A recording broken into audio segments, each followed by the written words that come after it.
অতএব তারা যা ক্রয় করে তা কতই না মন্দ।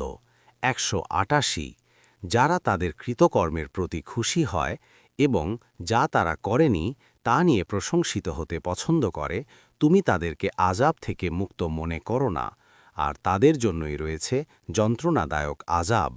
189 আর আল্লাহর জন্যই আসমান ও জমিনের রাজত্ব, আর আল্লাহ সব কিছুর উপর ক্ষমতাবান।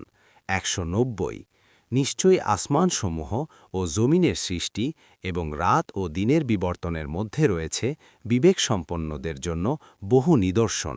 191 যারা আল্লাহকে স্মরণ করে দাঁড়িয়ে, বসে ও কাত হয়ে এবং আসমানসমূহ ও জমিনের সৃষ্টি সম্পর্কে চিন্তা করে, বলে, হে আমাদের রব, তুমি এসব অনর্থক সৃষ্টি করনি, তুমি পবিত্র মহান, সুতরাং তুমি আমাদেরকে আগুনের আযাব থেকে রক্ষা করো।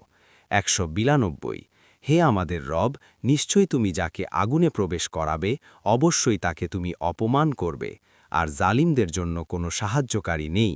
193 হে আমাদের রব, নিশ্চয়ই আমরা শুনেছিলাম একজন আহ্বানকারীকে যে ঈমানের দিকে আহ্বান করে, যে তোমরা তোমাদের রবের প্রতি ঈমান আনো, তাই আমরা ঈমান এনেছি। হে আমাদের রব, আমাদের গুনাহসমূহ ক্ষমা করুন এবং বিদুরিত করুন আমাদের ত্রুটি বিচ্যুতি, আর আমাদেরকে মৃত্যুদিন নেককারদের সাথে। 194 হে আমাদের রব, আর আপনি আমাদেরকে তা প্রদান করুন যার ওয়াদা আপনি আমাদেরকে দিয়েছেন আপনার রাসূলগণের মাধ্যমে, আর কিয়ামতের দিনে আপনি আমাদেরকে অপমান করবেন না।